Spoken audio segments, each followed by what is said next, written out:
El accidente de Chernóbil fue un accidente nuclear ocurrido el sábado 26 de abril de 1986 en la central nuclear Vladimir Ilich Lenin ubicada en el norte de Ucrania, que en ese momento pertenecía a la Unión Soviética, a 2,7 kilómetros de la ciudad de Pripyat, a 18 kilómetros de la ciudad de Chernóbil y a 17 kilómetros de la frontera con Bielorrusia.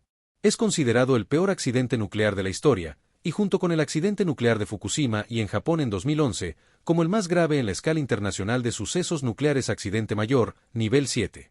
Asimismo, suele ser incluido entre los grandes desastres medioambientales de la historia. El accidente comenzó durante una prueba de seguridad en un reactor nuclear tipo RBMK. La prueba fue una simulación de un corte de energía eléctrica para ayudar a crear un procedimiento de seguridad para mantener la circulación del agua de enfriamiento del reactor 4 hasta que los generadores eléctricos de respaldo pudieran suministrar energía. Se realizaron 3 de esas pruebas desde 1982, cada una de ellas sin éxito. En un cuarto intento, una demora inesperada de 10 horas significó que un turno operativo no preparado estaba de servicio. Las causas y desarrollo del accidente aún siguen siendo objeto de controversia. Existe un consenso general, el cual supone que desde el día anterior se venía realizando una prueba que requería reducir la potencia. Durante dicha prueba se produjeron una serie de desequilibrios en el reactor 4 de esta central nuclear, mismos que desembocaron en el sobrecalentamiento descontrolado del núcleo del reactor nuclear y en una o dos explosiones sucesivas, seguidas de un incendio que despedía gases con altos niveles de radioactividad. Las explosiones volaron la tapa del reactor 4 de 1.200 toneladas y expulsaron grandes cantidades de materiales radiactivos a la atmósfera, formando una nube radiactiva que se extendió por 162.000 kilómetros cuadrados que abarcaron Europa y América del Norte. La cantidad de dióxido de uranio, carburo de boro, óxido de europio, herbio, aleaciones de circonio y grafito expulsados, materiales radiactivos o tóxicos, se estimó que fue unas 500 veces mayor que la liberada por la bomba atómica arrojada por Estados Unidos en Hiroshima en 1945. Causó la muerte de 31 personas en las siguientes 2 semanas y llevó al gobierno de la Unión Soviética a la evacuación de urgencia de 116.000 personas, provocando una alarma internacional al detectarse radiactividad en al menos 13 países de Europa Central y Oriental. La explosión del reactor mató a 2 miembros del personal operativo del reactor. Se inició una gran operación de emergencia para apagar el fuego, estabilizar el reactor y limpiar el núcleo expulsado. Durante el desastre y la respuesta inmediata, 134 personas del parque de bomberos fueron hospitalizadas con síndrome de irradiación aguda debido a la absorción de dosis altas de radiación ionizante, incluyendo a Raset Koslov 1929. De estas 134 personas, 28 murieron en los días o meses posteriores y aproximadamente 14 muertes sospechosas de cáncer inducido por radiación siguieron dentro de los siguientes 10 años. Se llevaron a cabo importantes operaciones de limpieza en la zona de exclusión para hacer frente a la lluvia radiactiva local, y la zona de exclusión se hizo permanente. Después del accidente, se inició un proceso masivo de descontaminación, contención y mitigación que desempeñaron aproximadamente 600.000 personas denominadas liquidadores en las zonas circundantes al lugar del accidente. Se aisló un área de 30 kilómetros de radio alrededor de la central nuclear conocida como zona de exclusión, que aún sigue vigente. Solo una pequeña parte de los liquidadores se vieron expuestos a altos índices de radiactividad. 2 empleados de la planta murieron como consecuencia directa de la explosión y otros 29 fallecieron en los 3 meses siguientes. Unas 1.000 personas recibieron dosis de radiación grandes durante el primer día después del accidente, 200.000 personas recibieron alrededor de 100 MSV, 20.000 cerca de 250 MSV y algunas 500 MSV. En total, 600.000 personas recibieron dosis de radiación por los trabajos de descontaminación posteriores al accidente. 5 millones de personas vivieron en áreas contaminadas y 400.000 en áreas gravemente contaminadas. Hasta hoy no existen trabajos concluyentes sobre la incidencia real, y no teórica, de este accidente en la mortalidad de la población. Tras prolongadas negociaciones con el gobierno ucraniano, la comunidad internacional financió los costes del cierre definitivo de la central, completado el 15 de diciembre de 2000. Inmediatamente después del accidente se construyó un sarcófago, para cubrir el reactor y aislar el interior, que se vio degradado con el paso del tiempo por diversos fenómenos naturales, y por las dificultades de construirlo en un ambiente de alta radiación, por lo que corría el riesgo de degradarse gravemente. En 2004, se inició la construcción de un nuevo sarcófago para el reactor. El resto de reactores de la central están inactivos. En noviembre de 2016, 30 años después de la tragedia, se inauguró un nuevo sarcófago, al que se denominó Nuevo Sarcófago Seguro NSS, por sus siglas en inglés, una estructura móvil, la mayor construida hasta la fecha en el mundo, en forma de arco de 110 metros de alto. 150 de ancho y 256 de largo y más de 30.000 toneladas de peso. Se construyó a 180 metros del reactor y luego se ubicó sobre él, desplazándolo mediante un sofisticado sistema de rieles. Se construyó con características que le dieron una durabilidad estimada de más de 100 años. El coste final de la estructura fue de 1.500 millones de euros, financiado por el Banco Europeo para la Reconstrucción y el Desarrollo BERD, junto a la colaboración de 28 países que aportaron 1.417 millones de euros y construido por la empresa francesa Novarca. La estructura está equipada con grúas controladas a distancia con el objetivo de ir desmontando la antigua estructura.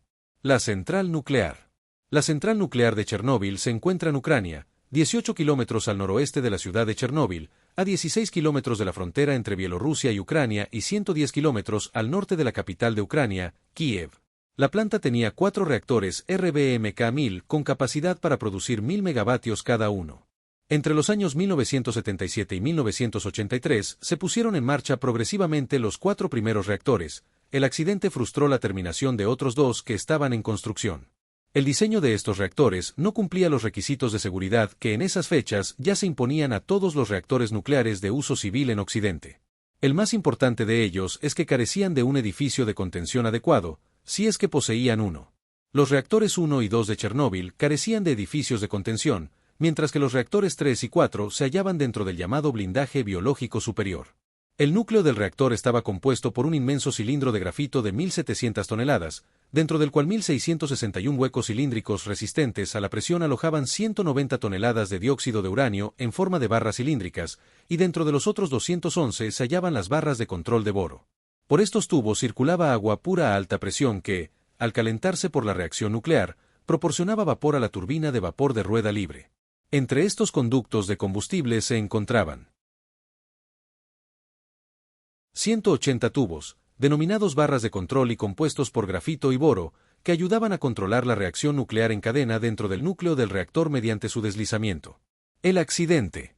En agosto de 1986, un informe enviado a la Agencia Internacional de Energía Atómica que explicaba las causas del accidente en la planta de Chernóbil reveló que el equipo que operaba en la central el sábado, 26 de abril de ese año, se propuso realizar una prueba con la intención de aumentar la seguridad del reactor.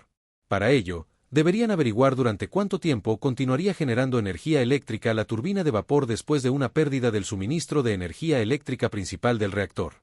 En caso de un corte, las bombas refrigerantes de emergencia requerían de un mínimo de potencia para ponerse en marcha para rellenar el hueco de entre 60 y 75 segundos hasta que arrancasen los generadores diésel y los técnicos de la planta desconocían si, una vez cortada la afluencia de vapor, la inercia de la turbina podía mantener las bombas funcionando durante ese lapso. Condiciones previas. Las condiciones bajo las que se realizaría la prueba habían sido acordadas antes del inicio del turno diurno del 25 de abril. Los empleados del turno diurno habían sido instruidos de antemano y estaban familiarizados con los procedimientos. Un equipo especial de ingenieros eléctricos se encontraba presente para probar el nuevo sistema de regulación de voltaje. A la 1:06 de la mañana comenzó la reducción programada de potencia, llegando al 50% de su capacidad para el comienzo de la jornada. En este momento, otra planta de energía regional quedó inesperadamente fuera de línea, y el controlador de la red eléctrica en Kiev solicitó detener la reducción de la producción eléctrica de Chernóbil, ya que debía satisfacer la demanda pico de la tarde. El director de Chernóbil consintió y postergó la prueba. A pesar de este retraso, los preparativos para la prueba que no afectaran a la potencia del reactor continuaron llevándose a cabo, incluyendo la desactivación del sistema de emergencia de enfriamiento del núcleo, destinado a proporcionar agua a la central en caso de una pérdida de refrigerante. Teniendo en cuenta los otros acontecimientos que se desarrollaron, la influencia que el sistema pudiera haber tenido habría sido muy limitada, pero su inhabilitación como un paso de rutina es una muestra de la inherente falta de atención a la seguridad para esta prueba. Además, de haberse apagado el reactor durante el día, como estaba previsto, es posible que se hubiera tenido más preparación antes de la prueba. A las 23:04, el controlador de la red de Kiev permitió reanudar la reducción de potencia.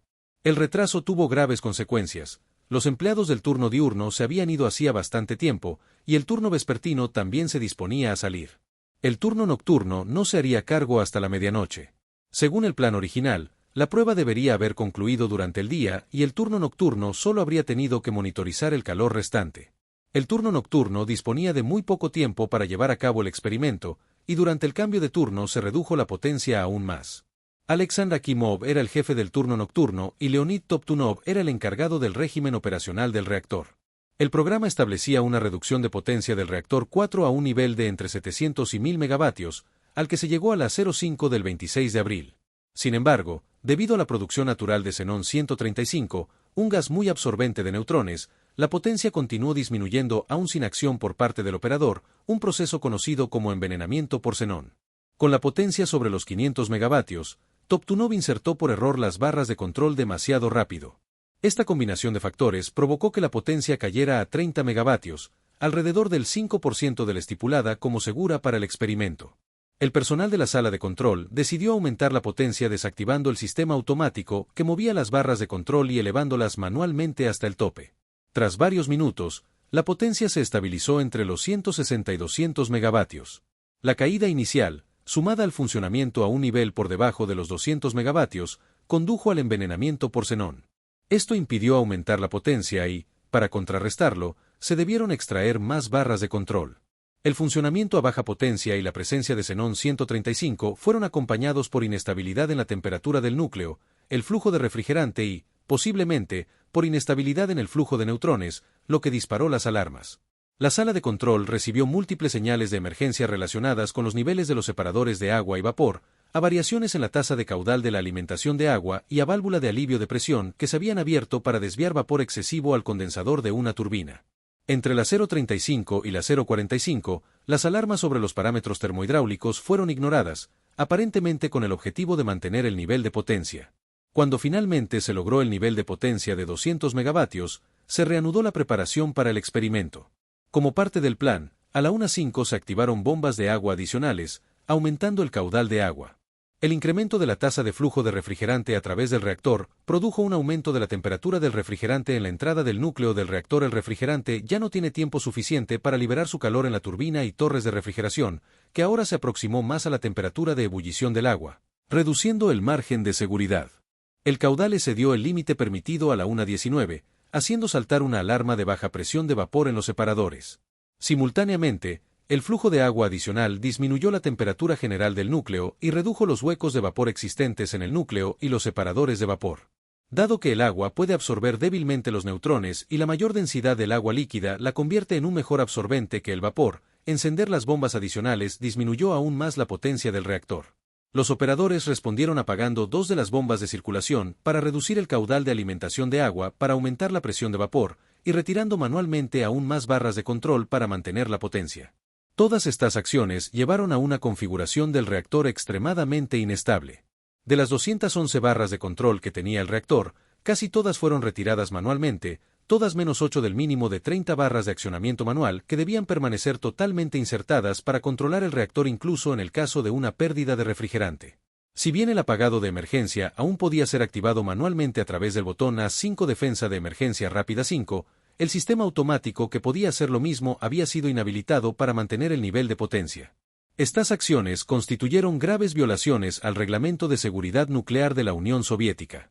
Además, el bombeo de refrigerante al reactor se había reducido, de modo que cualquier excursión de potencia herviría el agua, lo que reduciría su absorción de neutrones. El reactor se encontraba en una configuración inestable que estaba claramente fuera de los márgenes de funcionamiento seguro establecido por los diseñadores. Si por cualquier motivo entraba en supercriticidad, no sería capaz de recuperarse de forma automática. Experimento y explosión. A la 1:23 y 5 segundos comenzó el experimento. 4 de las bombas de circulación principales BCP estaban activadas. Durante el funcionamiento normal, 6 de las 8 suelen estar activadas. Se cortó la entrada de vapor a las turbinas, dejando que éstas funcionasen por inercia. Los generadores diésel arrancaron y tendrían que haber cubierto la demanda de energía de las BCP para la 1:23 y 43 segundos. Mientras tanto, la alimentación de las BCP debía ser suministrada por el generador de la turbina. A medida que disminuía el impulso del generador de la turbina, sin embargo, también lo hizo la electricidad dirigida a las bombas. La reducción del caudal de agua dio lugar al aumento de la formación de huecos de vacío-vapor en el núcleo. Debido al coeficiente de vacío positivo del reactor RBMK a niveles bajos de potencia del reactor, este entró en un bucle de retroalimentación positiva, en el que la formación de huecos de vapor reduce la capacidad del agua de refrigeración líquida para absorber neutrones, lo que a su vez incrementa la potencia del reactor. Esto causó que aún más agua se convirtiera en vapor, produciendo un aumento de potencia adicional. Durante casi todo el experimento, el sistema de control automático contrarrestó con éxito esta retroalimentación positiva, insertando continuamente barras de control en el núcleo para limitar el aumento de potencia. Sin embargo, este sistema tenía el control de solo 12 barras, y casi todas las demás habían sido retraídas manualmente. Con los sistemas de emergencia desconectados, el reactor experimentó una subida de potencia tan extremadamente rápida que los operadores no lograron detectarla a tiempo. A la 1:23:40, la computadora Scala registró el inicio de un scrum apagado de emergencia del reactor, que desencadenaría involuntariamente la explosión. El scrum comenzaba al pulsar el botón A5. Este activaba el mecanismo de accionamiento en todas las barras de control para insertarlas en el núcleo por completo, incluyendo las barras de control manuales que habían sido retiradas imprudentemente antes. La razón por la que se pulsó el botón A5 no se conoce, fuese esta una medida de emergencia en respuesta al aumento de la temperatura o simplemente un método rutinario de apagar el reactor una vez finalizado el experimento. Existe la opinión de que el scrum pudo haber sido ordenado como respuesta al rápido e inesperado aumento de potencia, aunque no hay datos documentados que lo demuestren. Algunos han sugerido que el botón nunca fue pulsado, sino que la señal se produjo automáticamente por el Sistema de Protección de Emergencia SPE. Sin embargo, Scala registró una señal claramente manual. A pesar de ello, la cuestión de cuándo o incluso de si realmente se presionó o no el A5 ha sido objeto de debate. Hay afirmaciones de que la presión fue causada por la rápida aceleración de energía al comienzo, y acusaciones de que el botón no fue pulsado hasta que el reactor empezó a autodestruirse. Sin embargo, otros afirman que esto había ocurrido antes y en condiciones de calma. Tras presionar el botón A5, comenzó la inserción de las barras de control en el núcleo del reactor. El mecanismo de inserción mueve las barras a 0,4 metros por segundo, de modo que tardarían entre 18 y 20 segundos en recorrer los 7 metros de altura del núcleo. Un problema mayor era que estas tenían una punta de grafito, lo que inicialmente desplazaba el refrigerante absorbente de neutrones antes de introducir el material de boro absorbente de neutrones para frenar la reacción. Como resultado, el scrum aumentó la velocidad de reacción en la mitad superior del núcleo. Al entrar el grafito en contacto con el núcleo, se produjo un pico masivo de energía y el núcleo se sobrecalentó, causando que algunas de las barras se resquebrajaran cuando éstas se habían insertado unos 2,5 metros. Al cabo de 3 segundos, el nivel de potencia se elevó por encima de los 530 megavatios. De acuerdo con algunas estimaciones, la potencia del reactor aumentó a alrededor de 30.000 megavatios, 10 veces la producción normal. La última lectura en el panel de control fue de 33.000 megavatios. Se oyeron fuertes ruidos y entonces se produjo una explosión causada por la formación de una nube de hidrógeno dentro del núcleo, que hizo volar la tapa de 2.000 toneladas del reactor, provocando un incendio en la planta y una gigantesca emisión de productos de fisión a la atmósfera. El cuerpo de Valery Hodemchuk quedó bajo las ruinas del reactor 4. Los observadores que se encontraban en el exterior del bloque 4 vieron bultos incendiados y chispas saliendo eyectados del reactor, algunos de ellos cayendo sobre el techo de la sala de máquinas, provocando un incendio. Fue expulsado alrededor del 25% del grafito al rojo vivo y demás material recalentado de los canales de combustible. Las partes de los bloques de grafito y canales de combustible estaban fuera del edificio del reactor. Como resultado del daño a la construcción, la alta temperatura del núcleo creó un flujo de aire que lo atravesaba, y el aire caliente encendió el grafito. Secuencia de hechos que llevaron a la explosión. Reacciones inmediatas. Radiación. Minutos después del accidente, todos los bomberos militares asignados a la central ya estaban en camino y preparados para controlar el desastre rápidamente. Las llamas afectaban a varios pisos del reactor 4 y se acercaban peligrosamente al edificio donde se encontraba el reactor 3. El comportamiento heroico de los bomberos durante las 3 primeras horas del accidente evitó que el fuego se extendiera al resto de la central. Aún así, pidieron ayuda a los bomberos de Kiev debido a la magnitud de la catástrofe. Contrariando las regulaciones de seguridad, se había utilizado bitumen, un material combustible, en la construcción de los techos del edificio del reactor y de turbinas. El material eyectado provocó al menos 5 incendios distintos en el techo del reactor 3, que aún seguía en funcionamiento. Era imperativo extinguirlos y proteger los sistemas de refrigeración. El jefe del turno nocturno, Yuri Bagdasarov, quiso apagar el reactor, pero el ingeniero en jefe, Nikolai Fomin, no se lo permitió. Se les dieron a los operadores máscaras de gas y tabletas de yoduro de potasio y se les ordenó seguir trabajando. A las 5, Bagdasarov decidió por sí mismo apagar el reactor, dejando solo a quienes operaban los sistemas de refrigeración de emergencia. Los reactores 1 y 2 fueron apagados y puestos en refrigeración de emergencia a la 1:13 y 2:13 del 27 de abril, respectivamente. Los niveles de radiación en las zonas más afectadas del edificio del reactor se estimaron en 5,6 röntgens por segundo, lo que equivale a más de 20.000 röntgens por hora. Una dosis letal es de alrededor de 100 röntgens por hora, por lo que en algunas zonas los trabajadores que no tenían protección adecuada recibieron dosis mortales en menos de un minuto. Sin embargo, un dosímetro capaz de medir hasta 1000 R/diagonal quedó enterrado en los escombros cuando se derrumbó una parte del edificio, y otro se quemó al encenderlo. Todos los dosímetros restantes tenían límites de 3,6 R/diagonal-H, por lo que la aguja quedaba atascada en el nivel máximo. En consecuencia, los empleados solo podían determinar que el nivel de radiación estaba en algún lugar por encima de los 3,6 R/diagonal-H, cuando en ciertas áreas llegaban a la astronómica cifra de 30.000 R/diagonal-H. Debido a las bajas e inexactas lecturas, el jefe del turno nocturno, Alexander Akimov, supuso que el reactor estaba intacto. Se ignoró la evidencia de piezas de grafito y combustible del reactor alrededor del edificio, y las lecturas de otro dosímetro traído hacia las 4:30 fueron desestimadas bajo el supuesto de que estaba defectuoso. Akimov se quedó con los demás operadores en el edificio del reactor hasta la mañana, tratando de bombear agua al reactor. Ninguno de ellos llevaba equipo de protección. La mayoría, incluyendo a Akimov, murieron por envenenamiento por radiación dentro de las 3 siguientes semanas. El primer acercamiento en helicóptero evidenció la magnitud de lo ocurrido. En el núcleo, expuesto a la atmósfera, el grafito ardía al rojo vivo, mientras que el combustible y otros metales se habían convertido en una masa líquida incandescente.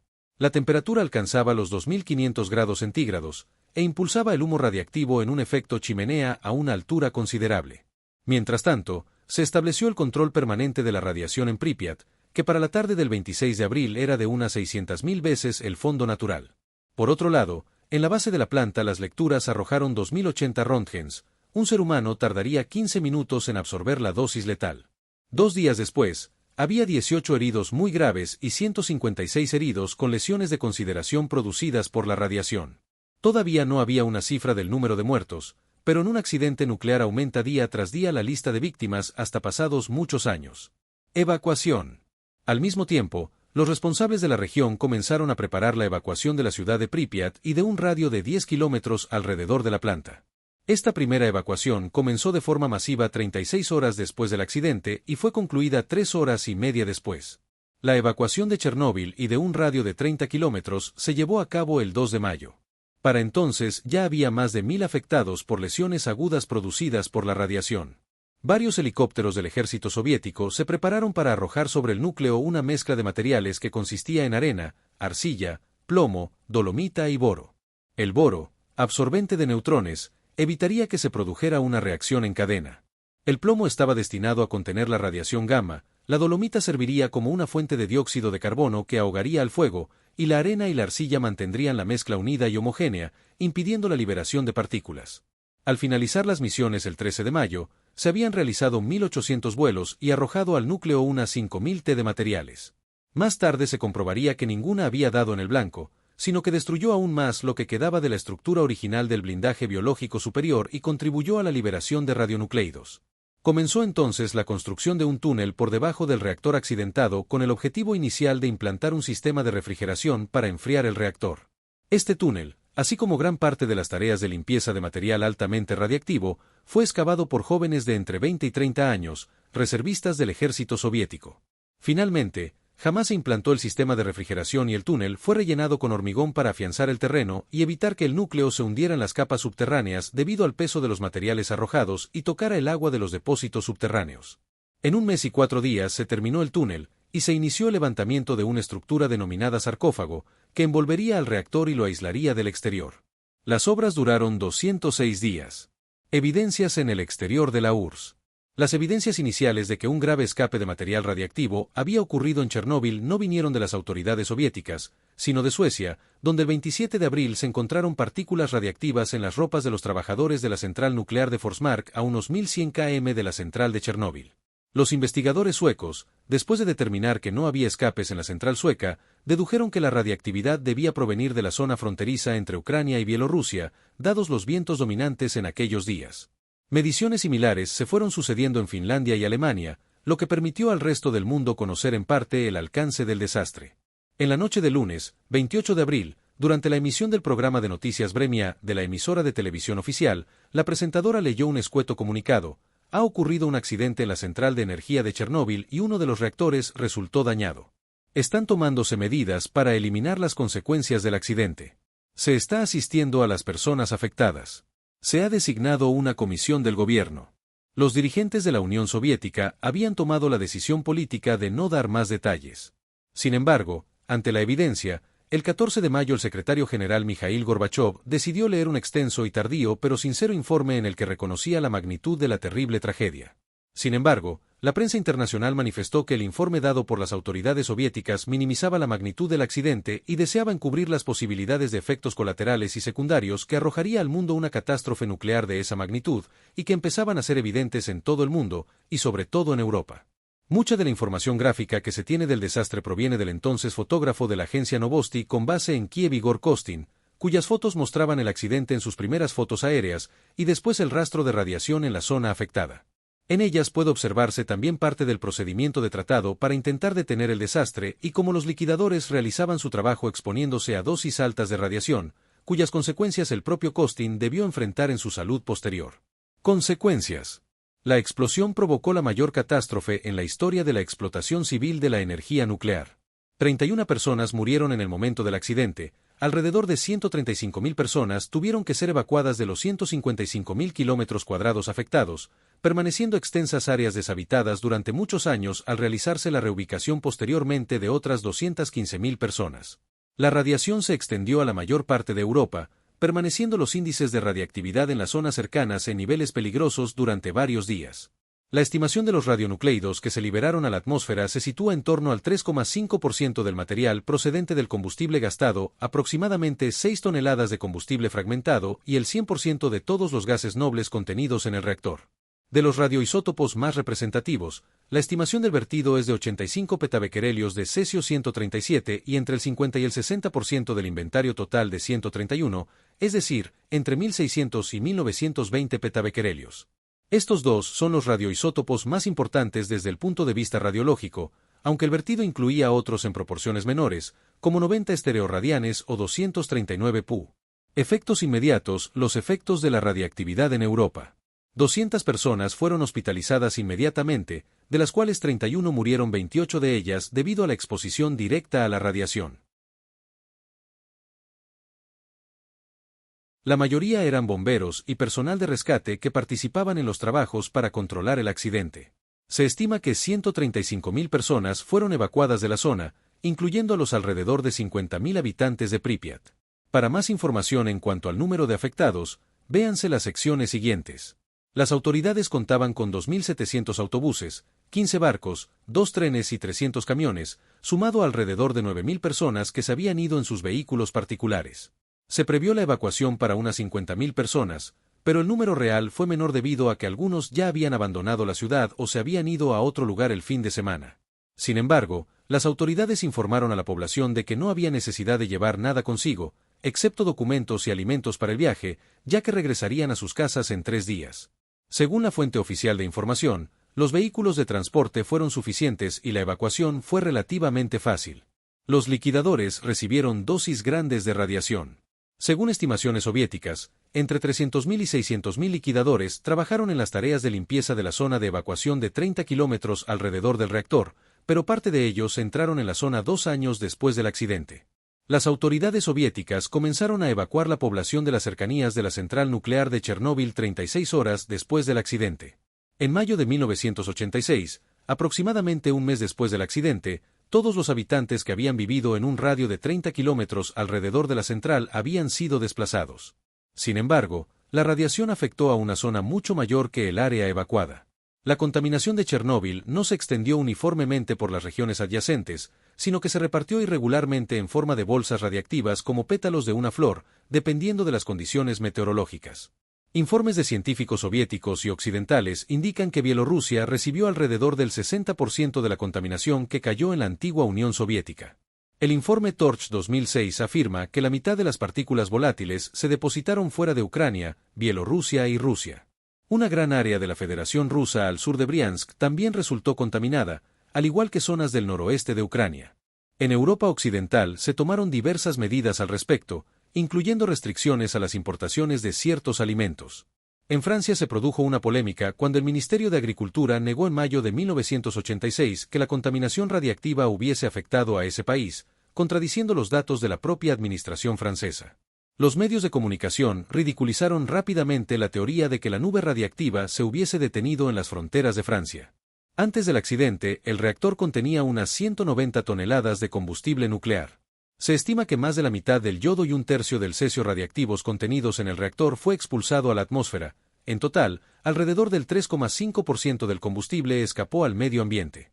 Debido al intenso calor provocado por el incendio, los isótopos radiactivos liberados, procedentes de combustible nuclear, se elevaron en la atmósfera dispersándose en ellas. Inmediatamente después del accidente, la mayor preocupación se centró en el yodo radiactivo, con un periodo de semidesintegración de 8 días. A fecha de 2011, las preocupaciones se centran en la contaminación del suelo con estroncio 90 y cesio 137, con periodos de semidesintegración de unos 30 años. Los niveles más altos de cesio 137 se encuentran en las capas superficiales del suelo, donde son absorbidos por plantas, insectos y hongos, entrando en la cadena alimenticia. De acuerdo con el informe de la Agencia de Energía Nuclear de la OSD sobre Chernóbil, se liberaron las siguientes proporciones del inventario del núcleo. Las formas físicas y químicas del escape incluyen gases, aerosoles y, finalmente, combustible sólido fragmentado. Sobre la contaminación y su distribución por el territorio de muchas de estas partes esparcidas por la explosión del núcleo no hay informes públicos. Algunas personas en las áreas contaminadas fueron expuestas a dosis grandes de radiación de hasta 50 Gy en la tiroides, debido a la absorción de yodo 131, que se concentra en esa glándula. El yodo radiactivo procedería de leche contaminada producida localmente, y se habría dado particularmente en niños.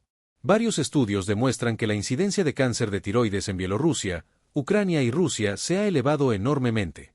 Sin embargo, algunos científicos piensan que la mayor parte del aumento detectado se debe al aumento de controles. Hasta el presente no se ha detectado un aumento significativo de leucemia en la población en general. Algunos científicos temen que la radiactividad afectará a las poblaciones locales durante varias generaciones. Se cree que esa radiactividad no se extinguirá hasta pasados 300.000 años. Restricciones alimentarias. Poco después del accidente, varios países europeos instauraron medidas para limitar el efecto sobre la salud humana de la contaminación de los campos y los bosques. Se eliminaron los pastos contaminados de la alimentación de los animales y se controlaron los niveles de radiación en la leche. También se impusieron restricciones al acceso a las zonas forestales, a la caza y a la recolección de leña, bayas y setas. Más de 30 años después, las restricciones siguen siendo aplicadas en la producción, transporte y consumo de comida contaminada por la radiación, especialmente por cesio 137, para impedir su entrada en la cadena alimentaria. En zonas de Suecia y Finlandia existen restricciones sobre el ganado, incluyendo los renos, en entornos naturales. En ciertas regiones de Alemania, Austria, Italia, Suecia, Finlandia, Lituania y Polonia, se han detectado niveles de varios miles de becquerelios por kilogramo de cesio 137 en animales de caza, incluyendo jabalíes y ciervos, así como en setas silvestres, frutas del bosque y peces carnívoros lacustres. En Alemania se han detectado niveles de 40,000 BQ/kg en carne de jabalí. El nivel medio es 6.800 BQ/kg, más de 10 veces el límite impuesto por la UE de 600 BQ/kg. La Comisión Europea ha afirmado que las restricciones en ciertos alimentos de algunos Estados miembros deberán mantenerse aún durante muchos años. En Gran Bretaña, de acuerdo con la Ley de Protección de la Comida y el Ambiente de 1985, se han estado usando órdenes de emergencia desde 1986 para imponer restricciones al transporte y venta de ganado ovino que supere los 100 BQ/kg. Este límite de seguridad se introdujo en 1986, siguiendo las orientaciones del grupo de expertos del artículo 31 de la Comisión Europea. El área cubierta por estas restricciones cubría en 1986 casi 9.000 granjas y más de 4 millones de cabezas de ganado ovino. En 2006 siguen afectando a 374 granjas 750 km² y 200.000 cabezas de ganado. En Noruega, los sami resultaron afectados por comida contaminada y se vieron obligados a cambiar su dieta para minimizar la ingesta de elementos radiactivos. Sus renos fueron contaminados al comer líquenes, que extraen partículas radiactivas de la atmósfera junto a otros nutrientes. Flora y fauna. Después del desastre, un área de 4 km² de pinos en las cercanías del reactor adquirieron un color marrón dorado y murieron, adquiriendo el nombre de bosque rojo. En un radio de unos 20 o 30 kilómetros alrededor del reactor se produjo un aumento de la mortalidad de plantas y animales, así como pérdidas en su capacidad reproductiva.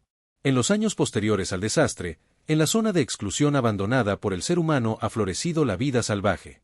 Bielorrusia ya ha declarado una reserva natural, y en Ucrania existe una propuesta similar. Varias especies de animales salvajes y aves que no se habían visto en la zona antes del desastre, se encuentran ahora en abundancia, debido a la ausencia de seres humanos en el área.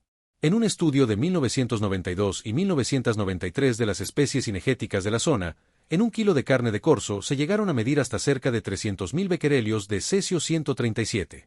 Esta medida se tomó durante un periodo anómalo de alta radiactividad, posiblemente causado por la caída de agujas de pino contaminadas. Las concentraciones de elementos radiactivos han ido descendiendo desde entonces hasta un valor medio de 30.000 becquerelios en 1997 y 7.400 en 2000, niveles que siguen siendo peligrosos. En Bielorrusia el límite máximo permitido de cesio radiactivo en un caje de carne de caza es 500 becquerelios. En Ucrania es de 200 becquerelios para cualquier tipo de carne. Vehículos radiactivos. Los vehículos radiactivos de Chernóbil, como se los conoce, están abandonados dentro de la zona de exclusión, a unos 25 km de la central nuclear. Esta zona recibió el nombre de Rasoka y funciona como cementerio de autos abandonados. En este lugar se encuentran alrededor de 1.350 vehículos radiactivos abandonados, entre ellos camiones de bomberos, camiones militares, vehículos blindados y helicópteros contaminados. Todos estos sirviendo en distintas tareas para el control de incendios, principalmente en la central nuclear o patrullar los alrededores para prevenir que civiles vuelvan a entrar a la zona de exclusión. Controversia sobre las estimaciones de víctimas. Se estima que la mayoría de muertes prematuras causadas por el accidente de Chernóbil son el resultado de cánceres u otras enfermedades inducidas por la radiación durante varias décadas después del suceso. Una gran población, algunos estudios consideran la población completa de Europa fue sometida a dosis de radiación relativamente bajas, incrementando el riesgo de cáncer en toda la población según el modelo lineal sin umbral. Es imposible atribuir muertes concretas al accidente, y muchas estimaciones indican que la cantidad de muertes adicionales será demasiado pequeña para ser estadísticamente detectable. Por ejemplo, si una de cada 5.000 personas muriese debido al accidente, en una población de 400 millones habría 80.000 víctimas mortales debidas al accidente, estadísticamente indetectables. Además, las interpretaciones del estado de salud actual de la población expuesta son variables, por lo que los cálculos de víctimas se basan siempre en modelos numéricos sobre los efectos de la radiación en la salud. Por otra parte, los efectos de radiación de bajo nivel en la salud humana aún no se conocen bien, por lo que ningún modelo usado es completamente fiable, afirmando incluso varios autores que el efecto de la hormesis, evidenciada en la acción de otros elementos tóxicos, también debería aplicarse a las radiaciones. Dados estos factores, los diferentes estudios sobre los efectos de Chernóbil en la salud han arrojado conclusiones muy diversas y están sujetos a controversia política y científica. A continuación se presentan algunos de los principales estudios. El informe del Comité Científico de Naciones Unidas sobre los efectos de la radiación atómica UNCEAR se considera el consenso científico sobre los efectos para la salud del accidente de Chernóbil. El informe destaca que de los 600 trabajadores presentes en la madrugada del 26 de abril, 134 recibieron dosis elevadas 0,8-16 GY y experimentaron síndrome de irradiación aguda. 28 de ellos murieron en los primeros 3 meses y otros 19 murieron en el periodo 1987 al 2004 por diversas causas no necesariamente asociadas con la exposición a la radiación. La mayoría de los 530.000 trabajadores registrados en operaciones de recuperación recibieron dosis de entre 0,02 Gras y 0,5 Gras entre 1986 y 1990. Este grupo aún corre el riesgo potencial de sufrir consecuencias tardías como cáncer y otras enfermedades, por lo que su estado de salud será seguido muy de cerca. Las dosis recibidas en la tiroides durante los primeros meses después del accidente fueron particularmente altas en los niños y adolescentes de Bielorrusia, Ucrania y en las demás regiones soviéticas afectadas donde tomaron leche con altos niveles de yodo radioactivo. En 2005, se habían diagnosticado más de 6.000 casos de cáncer de tiroides en este grupo, y es muy probable que una gran parte de estos cánceres sean atribuibles a la ingesta de yodo radioactivo. Se espera que el aumento en la incidencia de cáncer de tiroides debido al accidente continúe por muchos años más, aunque el aumento a largo plazo es difícil de cuantificar con precisión. Aparte del dramático aumento en la incidencia de cáncer de tiroides entre las personas expuestas a una edad temprana, y algunos indicios de un aumento de la leucemia y la incidencia de cataratas entre los trabajadores, no hay un aumento claramente demostrado en la incidencia de cánceres sólidos o leucemia debido a la radiación en las poblaciones expuestas. Tampoco hay pruebas de otros trastornos no malignos que estén relacionados con la radiación ionizante. Sin embargo, se produjeron problemas psicológicos generalizados debidos más al temor a la radiación que a los efectos de las dosis bajas recibidas. Estudio de la AEN 2002. La Agencia para la Energía Nuclear presentó en 2002 un estudio en el que indica que tras la respuesta de la Unión Soviética ante el accidente de Chernóbil se produjeron un total de 31 muertes, una debida a una explosión, una segunda debida a una trombosis, una más debida a quemaduras y 28 debidas a la radiación. Un total de 499 personas fueron hospitalizadas, de las que 237 tenían síntomas de haber sido expuestos de forma importante a las radiaciones, perteneciendo los 28 muertos a este último grupo. En el informe se citan dos estudios diferentes en los que se cifra el posible incremento del número de cánceres en el futuro entre un 0,004% y 0,01% con respecto al número de cánceres total, entre los que se encontrarían los producidos por el tabaco, la polución y otros. También se enfatiza el hecho de que el número de cánceres de tiroides entre los niños aumentó de una forma importante en Bielorrusia y Ucrania debido al accidente de Chernóbil. En el periodo de 1986 a 1998, el número de cánceres con respecto al periodo de 1974 a 1986 se había incrementado en 4,057 casos de cáncer de tiroides en niños. Prácticamente todos los casos fueron en niños nacidos antes del accidente. En septiembre de 2005, el informe del Fórum de Chernóbil en el que participan entre otros el OIEA, la OMS y los gobiernos de Bielorrusia, Rusia y Ucrania estimó que el número total de víctimas que se deberán al accidente se elevará a 4.000 mejor estimador. Esta cifra incluye los 31 trabajadores que murieron en el accidente y los 15 niños que murieron de cáncer de tiroides. Todos ellos forman parte de las 600.000 personas que recibieron las mayores dosis de radiación. La versión completa del informe de la OMS, adoptado por la ONU y publicado en abril de 2006, incluye la predicción de otras 5.000 víctimas entre otros 6,8 millones de personas que pudieron estar afectados, con lo que se alcanzarían las 9.000 víctimas de cáncer. Entre otras críticas, en el año 2006 Alex Rosen expresó sus dudas acerca del informe por considerar que los datos eran anticuados y no tomaban en cuenta más que las antiguas repúblicas soviéticas. Otra crítica expuesta por grupos antinucleares se refiere al acuerdo que une al OMS y al OIEA y que obliga a la primera a consultar y consensuar previamente sus informes relacionados con sus competencias con el OIEA. En él se destaca que el informe del Fórum de Chernóbil solo tomó en consideración las áreas con exposición superior a 40.000 BQ/M superíndice 2, existiendo otros países donde existe contaminación con niveles inferiores a ese valor: Turquía, Eslovenia, Suiza, Austria y Eslovaquia. Se indica que el 44% de Alemania y el 34% del Reino Unido también fueron afectados. También se señala que se necesita un mayor esfuerzo de investigación para evaluar las incidencias de cáncer de tiroides en Europa, prediciendo de 30.000 a 60.000 muertes solo por cáncer debidas al accidente, así como un aumento de entre 18.000 y 66.000 casos de cáncer de tiroides solo en Bielorrusia. Según este informe, se ha observado un incremento medio del 40% de tumores sólidos en Bielorrusia. Además señala que la inducción de cataratas y las enfermedades cardiovasculares tienen conexión con el accidente. Este informe fue revisado la campaña sobre las radiaciones de bajo nivel, donde se observó que era una revisión teórica de una pequeña parte de la evidencia acumulada en los 20 años transcurridos desde el desastre de Chernóbil, que revela desviaciones consistentes al ignorar o minusvalorar desarrollos cruciales en radiobiología, además de que ignora un gran volumen de evidencias en Rusia, Bielorrusia y Ucrania.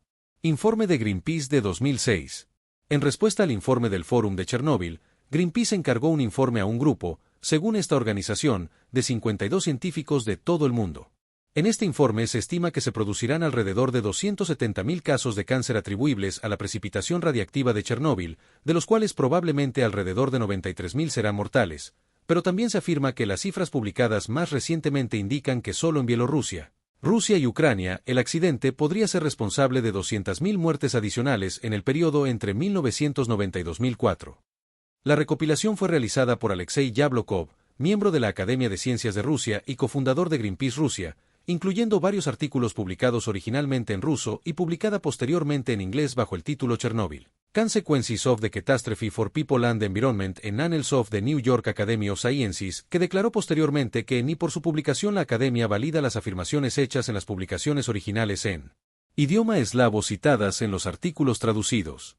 Es importante destacar que el volumen traducido no ha sido revisado formalmente por la Academia de Ciencias de Nueva York ni por nadie más. La publicación omitió los artículos publicados en ruso bajo revisión por pares y citó en su mayoría artículos en los medios, webs e incluso sin identificación para justificar sus afirmaciones. Su metodología ha sido puesta en cuestión y jamás ha sido utilizado como referencia de las publicaciones académicas bajo revisión por pares. Según Richard Bakeford, el tono del libro enfatiza la existencia de una conspiración internacional para ocultar la verdad que lleva a un sentimiento incómodo acerca de las intenciones de los autores. En abril de 2006, la sección alemana de la AIMPR realizó un informe que rebate gran parte de los resultados del resto de estudios realizados. Entre sus afirmaciones se encuentra que entre 50.000 y 100.000 liquidadores han muerto hasta 2006, que entre 540.000 y 900.000 liquidadores han quedado en situación de discapacidad. El estudio estima el número de víctimas mortales infantiles en Europa en aproximadamente 5.000. Según el estudio, solo en Baviera, Alemania, se han observado entre 1.000 y 3.000 defectos congénitos adicionales desde Chernóbil. Solo en Bielorrusia, más de 10.000 personas han sufrido cáncer de tiroides desde la catástrofe. El número de casos de cáncer de tiroides debidos a Chernóbil previsto para Europa excluida la antigua Unión Soviética se sitúa entre 10.000 y 20.000, entre otras. Otros estudios y alegatos. El ministro de Sanidad ucraniano afirmó en 2006 que más de 2.400.000 ucranianos, incluyendo 428.000 niños, sufren problemas de salud causados por la catástrofe. Tal como señala el informe de 2006 de la ONU, los desplazados por el accidente también sufren efectos psicológicos negativos causados por este. El estudio Radiation Induced Cancer from Low Dose Exposure Cancer inducido por exposición a dosis bajas de radiación del Comité for Nuclear Responsibility Comité para la Responsabilidad Nuclear estima que el accidente de Chernóbil causará 475.368 víctimas mortales por cáncer. Otro estudio muestra un incremento de la incidencia del cáncer en Suecia. También se ha relacionado un cambio en la relación entre sexos en el nacimiento en varios países europeos con el accidente. El sumario del informe Estimaciones sobre el cáncer en Europa debido a la precipitación radiactiva de Chernóbil, de la Agencia Internacional para la Investigación del Cáncer, publicado en abril de 2006, afirma que es improbable que los casos de cáncer debidos al accidente puedan ser detectados en las estadísticas nacionales de cáncer. Los resultados de análisis de tendencia en el tiempo de casos y mortalidad de cáncer en Europa no muestran, hasta ahora, un incremento en tasas de cáncer, aparte de los casos de cáncer de tiroides en las regiones más contaminadas, que se pueden atribuir a la radiación de Chernóbil. Sin embargo, aunque estadísticamente indetectable, la asociación estima, basándose en el modelo lineal sin umbral, que se pueden esperar 16.000 muertes por cáncer debidas al accidente de Chernóbil hasta 2065. Sus estimaciones tienen intervalos de confianza al 95% muy amplios, entre 6.700 y 38.000 muertes. Un estudio del GSF Centro Nacional de Investigaciones del Medio Ambiente y la Salud de Alemania muestra evidencias de un incremento en el número de defectos congénitos en Alemania y Finlandia a partir del accidente. Comparaciones con otros accidentes. El accidente de Chernóbil causó algunas decenas de muertos inmediatos debido al envenenamiento por radiación. Además de ellos, se prevén miles de muertes prematuras en las décadas futuras. De todos modos, en general no es posible probar el origen del cáncer que causa la muerte de una persona, y es muy difícil estimar las muertes a largo plazo debidas a Chernóbil. Sin embargo, para entender la magnitud del accidente sí es posible comparar los efectos que han producido otros desastres, como por ejemplo, el fallo de la presa de Banqiao Henan, China, 1975 causó al menos la muerte de 26.000 personas debido a la inundación, y otras 145.000 murieron debido a las epidemias y hambrunas subsiguientes. El desastre de Bhopal, India, 1984, del cual la BBC informó que había causado la muerte a 3.000 personas inicialmente, y al menos otras 15.000 murieron de enfermedades subsiguientes. La Gran Niebla de Londres, Reino Unido, 1952, donde los servicios médicos compilaron estadísticas encontrando que la niebla había matado a 4.000 personas inicialmente y en los meses que siguieron murieron otras 8.000. El desastre del MV Doña Paz, Filipinas, 1987. Este incendio de productos del petróleo mató a más de 4.000 personas. La inundación de Johnstown, Pensilvania, Estados Unidos, 1889. 2.209. Muertos. Incendio de la iglesia de la Compañía, Santiago de Chile, 1863, entre 2.000 y 3.000 muertos, según la fuente. Explosiones de San Juanico de 1984, Estado de México, México, 1984. 600 muertos. Ayuda humanitaria a las víctimas. Al informarse sobre el accidente, varias naciones ofrecieron ayuda humanitaria inmediata a los afectados, además de realizar promesas de ayuda humanitaria a largo plazo. Cuba ha mantenido desde 1990 un programa de socorro para las víctimas de este accidente nuclear. Casi 24.000 pacientes, de Ucrania, Rusia, Bielorrusia, Moldavia y Armenia, todos ellos afectados por accidentes radiactivos, han pasado ya por el Hospital Pediátrico de Tarará, en las afueras de La Habana. La mayoría de los pacientes son niños ucranianos afectados por la catástrofe, con dolencias que van desde el estrés postraumático hasta el cáncer. Alrededor del 67% de los niños provienen de orfanatos y escuelas para niños sin amparo filial. El impacto social de la atención brindada es grande, porque estos niños no tienen posibilidades económicas para tratar sus enfermedades. Son evaluados y reciben todo tipo de tratamientos, incluidos trasplantes de médula para quienes padecen leucemia. En este programa, el Ministerio de Salud de Ucrania paga el viaje de los niños a Cuba y todo el resto de la financiación del programa corre a cargo del gobierno cubano. La ONG gallega Asociación Ledicia Cativa acoge temporalmente a menores afectados por la radiación de Chernóbil en familias de la Comunidad Autónoma de Galicia.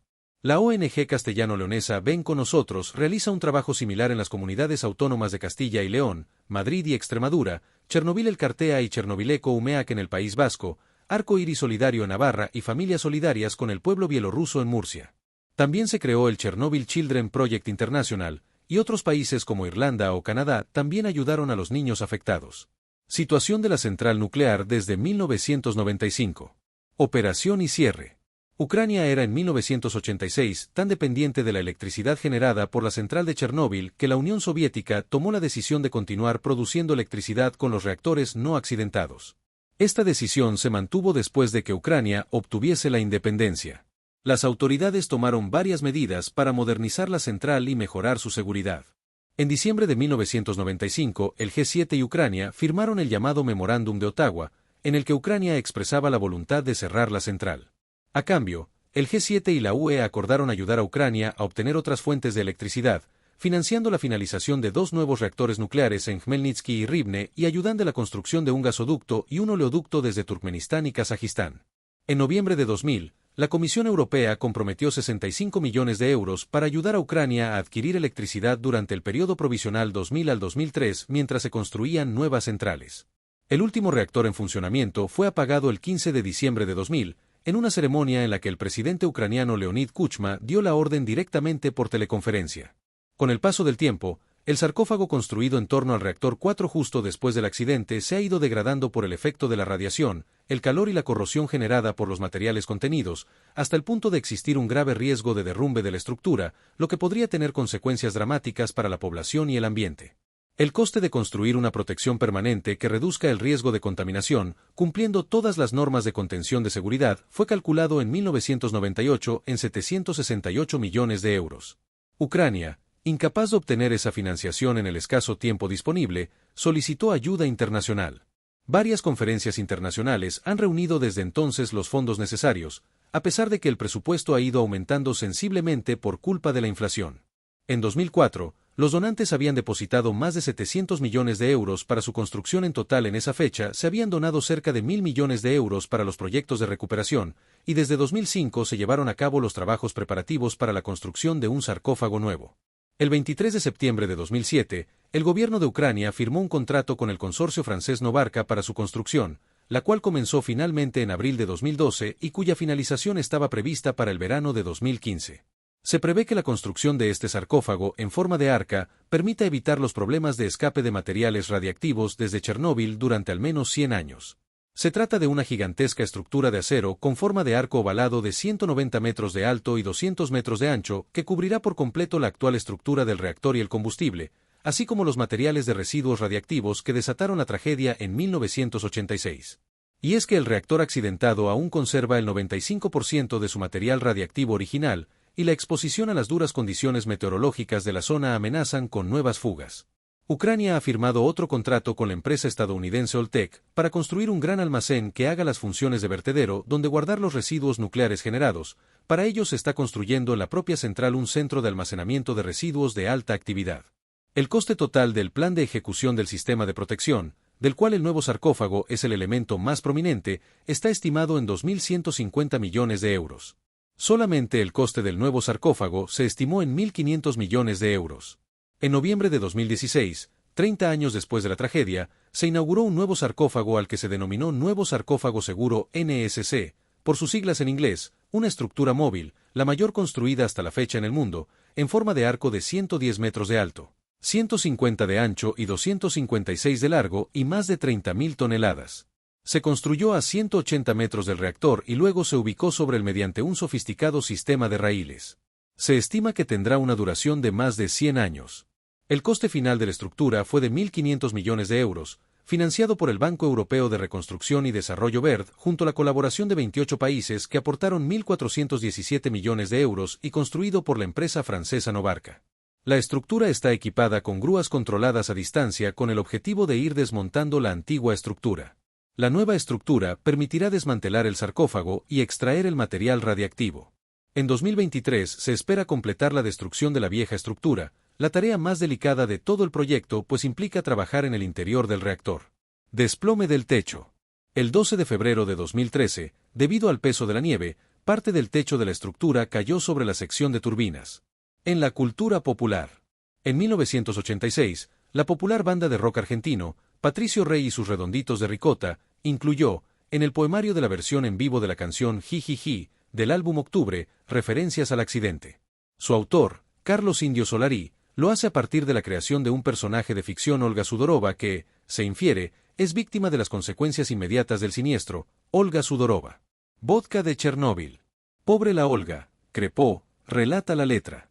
En 1987, al año siguiente del accidente, el estadounidense Frederick Pohl publicó su novela Chernóbil, traducida al español ese mismo año por Rafael Marín, basada en los hechos reales de la catástrofe. En 1996, el cantautor guatemalteco Ricardo Arjona en su canción El Noticiero hace referencia en una de sus estrofas a este lugar. En 1997, la escritora bielorrusa Svetlana Alexievich, posteriormente Premio Nobel de Literatura en 2015 por esa obra, publicó Voces de Chernóbil, un libro de estilo documental que recoge testimonios de personas afectados de manera directa e indirecta por el estrago. En 2007, se estrena el primer videojuego de rol y supervivencia de la saga Stalker, STALKR, Shadow of Chernobyl. La obra, desarrollada por GSC Game World, halla su inspiración en el incidente de Chernóbil, en la película Stoke 1979 de Andrei Tarkovsky y la novela Picnic Extraterrestre 1972 de Arkady y Boris Strugatsky, anteriores al accidente, mezclando cada una de las premisas y conceptos para dar lugar a su propia ambientación e historia. El videojuego transcurre en una amplia zona que comprende tanto la planta de Chernóbil, como la ciudad de Pripyat y sus alrededores.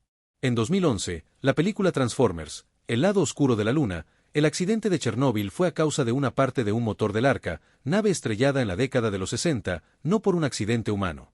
En 2016, apareció la adaptación cinematográfica del libro de Alexievich, dirigida por Paul Cruchten, titulada La Supplication Voices from Chernobyl, obra que conserva el estilo documental a través de la narración de testimonios de los sobrevivientes de la catástrofe.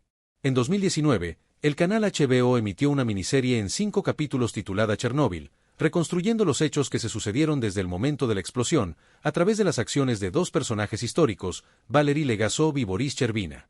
El primero fue un científico soviético que integró el Comité de Investigación del Accidente de Chernóbil, alertando desde un primer momento sobre la extrema gravedad del asunto y tomando las decisiones técnicas sobre el terreno para contener la expansión del desastre atómico. El segundo fue un alto dirigente político soviético que tuvo a su cargo en el terreno las decisiones políticas para contener la catástrofe. Ambos murieron en el lustro siguiente, como consecuencia del accidente. El tercer papel protagónico de la serie corresponde a una científica bielorrusa llamada Uliana Komiuk, que no existió como tal, pero que sintetiza la actuación en el terreno de muchos científicos, muchos de los cuales también murieron en los años inmediatos como consecuencia de la radiación. El papel del bombero Vasily Ignatenko también corresponde a una persona real, fallecida como consecuencia de la radiación, cuya memoria es tomada a partir del relato de su esposa. En 2019, en la serie de Fox 911, en el episodio 9 de la tercera temporada se menciona el accidente de Chernóbil. Cuando se incendia un camión con cobalto y magnesio en 2021 se estrenó la película rusa Chernóbil, la que tiene como protagonistas a los bomberos que acudieron al accidente.